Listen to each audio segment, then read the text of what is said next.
Metta beşa çaremîn. Hingê ruh İsa bir çolê da ku ji aliyê îblîs ve bê ceribandin. Piştî ku İsa çil roj û çil şevî rojî girt, birçî bû û yê ku diceribîne hat ba wî û jê re got: Eger tu kurê Xwedî ji van keviran re bêje bila bibin nan. İsa bersîva wî da û got: Hatiye nivîsîn ku mirov nebinên tenê dijî, lê bi her peyva ku ji devê Xwedê derdikeve dijî. Pişt re îblîs ew bir bajarê pîroz ew danî ser birca perestgehê û jê re got: Eger tu kurê Xwedî ka xwe ji vir babêje xwarê. Çimkî hatiye nivîsîn. Ew ê ji bo te li milyaketên xwe emir bike û ew ê te li ser destên xwe hilgirin da ku lingê te li kevrekî nekeve. İsa bersîva wî da û got: Ev jî hatiye nivîsîn. Xudanê Xwedayê xwe neceribîne.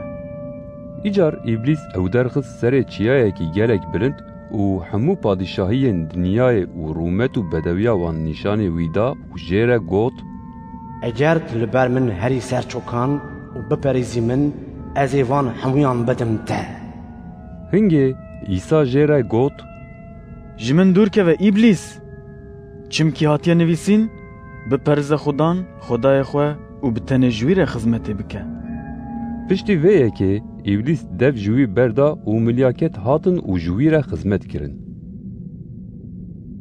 Gava İsa bihîst ku Yuhenna hatiye girtin, Xweda aliyê celîlê.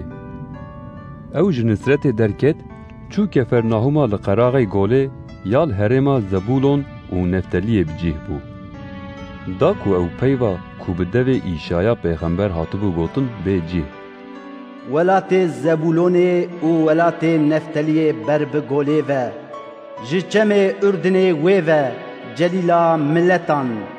Ew gelê ku di tariyê de rûdinê ronahiyeke mezin dît. û li ser wan ên ku li welatê dibin siya mirinê de rûdinin ronahî derket. Ji wê demê û pê ve İsa dest bi hînkirinê kir û got: Tobe bikin. Çimkî padîşahiya ezmanan nêzik bûye. Gava ku İsa li perê gola Celîlê digeriya, wî dû bira dîtin. Şîmonê ku jê re Petrus digotin û birayê wî Endrawîs. Wan tor davetin golê, çimkî ew masîgir bûn. İsa ji wan re got: Li pey min werin. Ez ê we bikim nêçîrvanên mirovan. Wan jî di cih de torên xwe hêştin olpey wî çûn. İsa ji wê derê pêş ve çû, wî du birayên din jî dîtin. Aqubê Zebedî û birayê wî Yuhenna. Wan bi bavê xwe Zebedî re di qeyîkê de torên xwe vediçînin. İsa gazî wan jî kir. Wan jî di cih de qeyîk û bavê xwe hêştin û ew li pey wî çûn.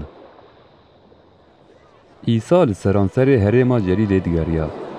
Di kinîştê wan de hîn dikir, mizgîniya padîşahiyê dida û hemû êş û nexweşiyên di nav xelkê de qenc dikirin. Nav û dengê wî li seranserê Sûriyê belav bû û xelkê hemû nexweşên ku ketibûn êş û janên cûr bi cûr, cinoyî, atî û felcî anîn ba wî û wî hemû qenc kirin. Îcar elaletên mezin ji Celîlê, ji Dekapolisê, ji Orşelîmê, ji Cîhûstanê û ji aliyê dinê Çemê Urdûnê li pey wî çûn.